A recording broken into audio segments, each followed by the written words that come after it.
Assalamualaikum warahmatullahi wabarakatuh. Perkenalkan, nama saya Brian Permadi, NIM 53011019088 dari Sejarah Peradaban Islam kelas A semester 3.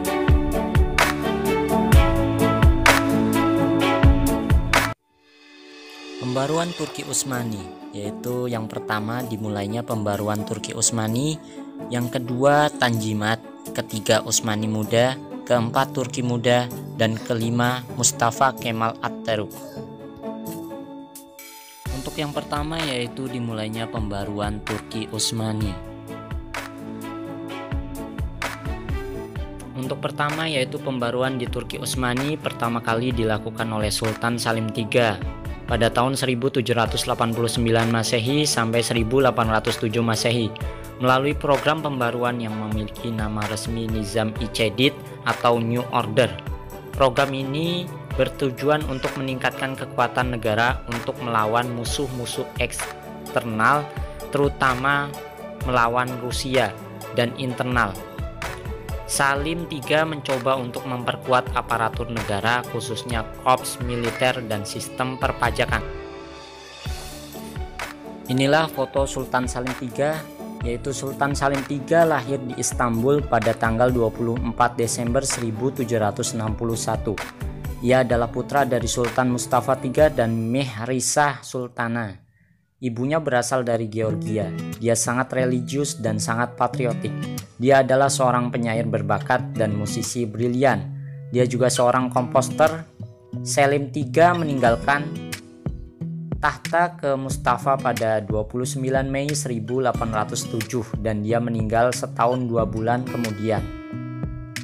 Dia dimakamkan di Masjid Laili dekat makam ayahnya. Salim III sangat menyukai sastra dan puisi. Dia menulis banyak puisi, terutama dia menulis ayat-ayat yang sangat efektif tentang pendudukan Crimea oleh Rusia.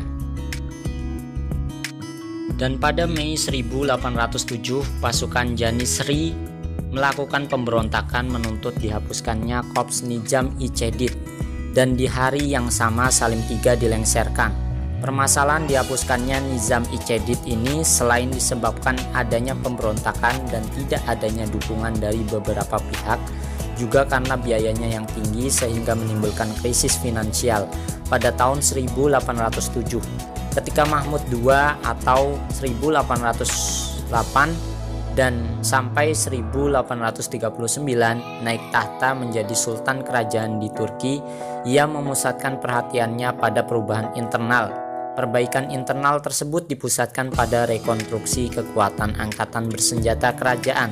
Kebijaksanaan ini menjadikan dirinya sebagai musuh bagi kelompok militer lama yang dikenal dengan Janissary.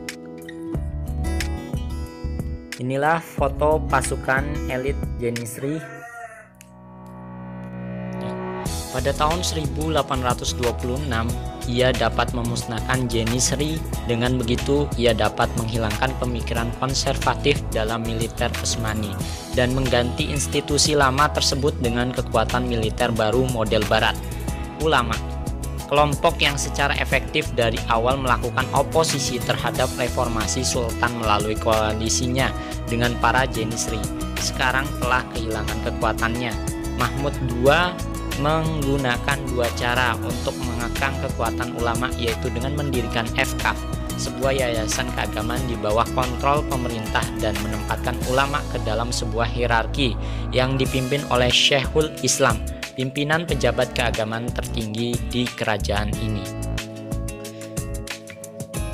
Ya, ini adalah Mahmud II, yaitu pembaruannya, pembaruan dalam bidang militer, pembaruan dalam tradisi Turki, pembaruan dalam organisasi pemerintah, pembaruan di bidang pendidikan, pembaruan di bidang publikasi, dan pembaruan di bidang ekonomi. Yang kedua yaitu Tanzimat. Ya, inilah simbol kebesaran Turki Utsmani.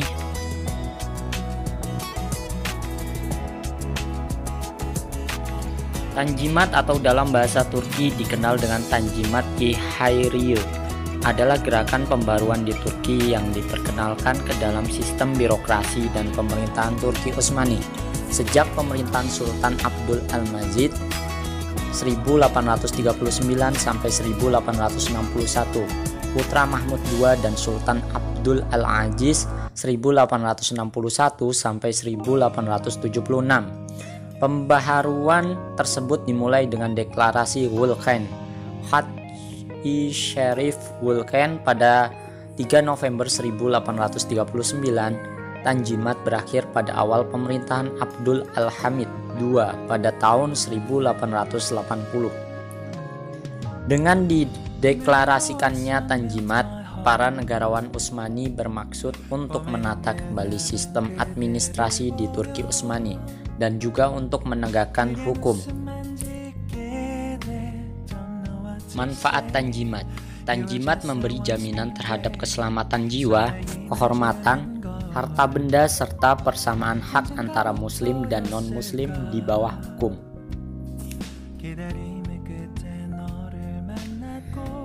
Tanzimat.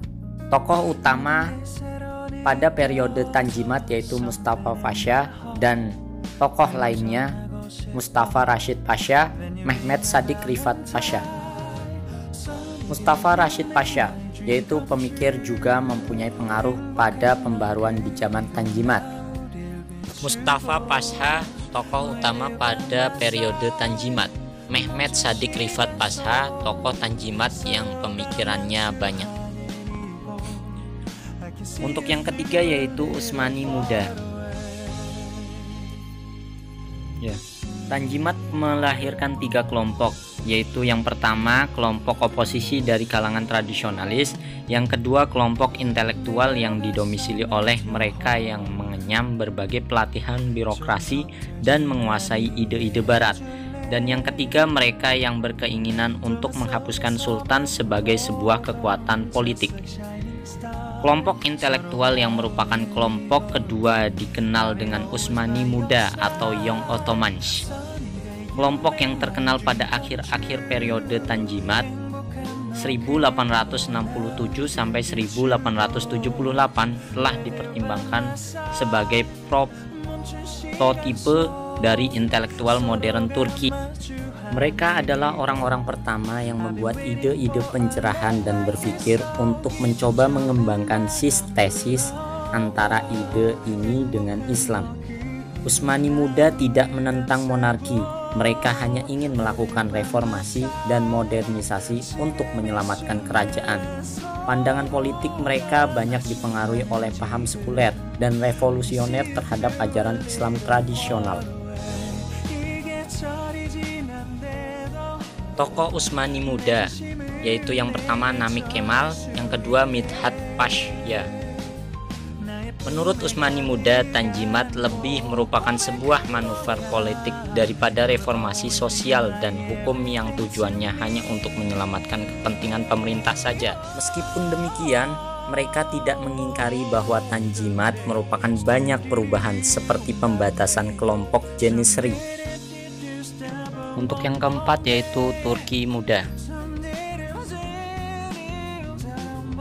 Turki Muda secara internal terbagi menjadi 2 kelompok.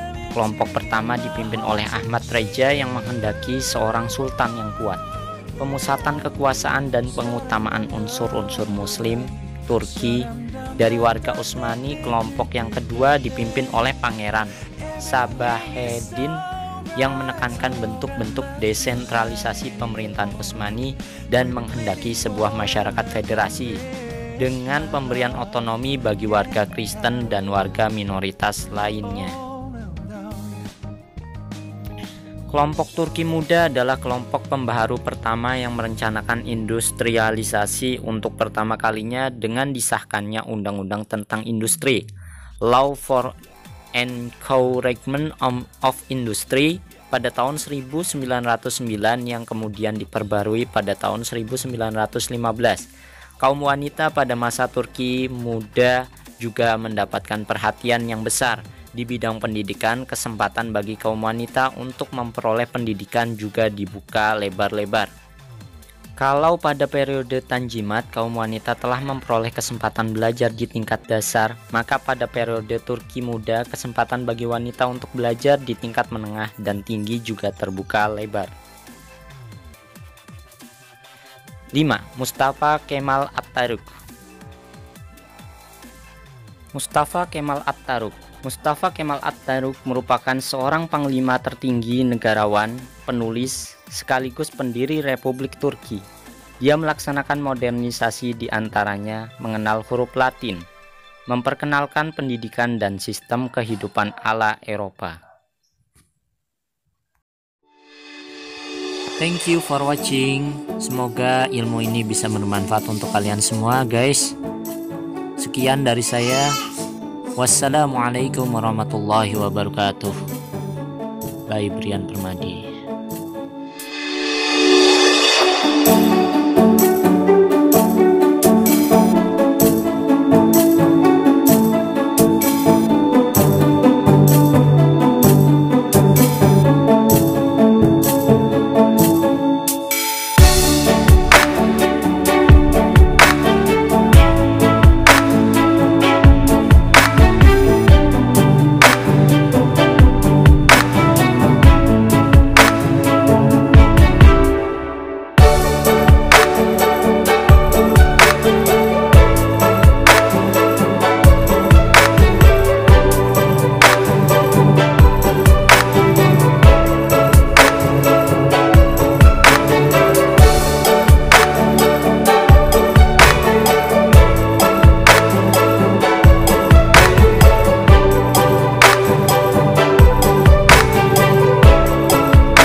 melt my heart. 봄의 향기를 담은 그대를 보며 그냥 웃음만 짓게 돼. Don't know what to say. You are just like one spring day. 설레임을 주는 걸 언젠가부터였을까. 기다림의 끝에 너를 만났고 모든 게 새로 느껴져. Something in my heart. 이 맘 전하고 싶어. When you ring my valentine. Sunny day you make my dream come true. 행복한 너 그리고 나 우릴 비추고 With you by my side. 멈춘 시간 속 서로가 마주하는 이곳 I can see you through a little far away.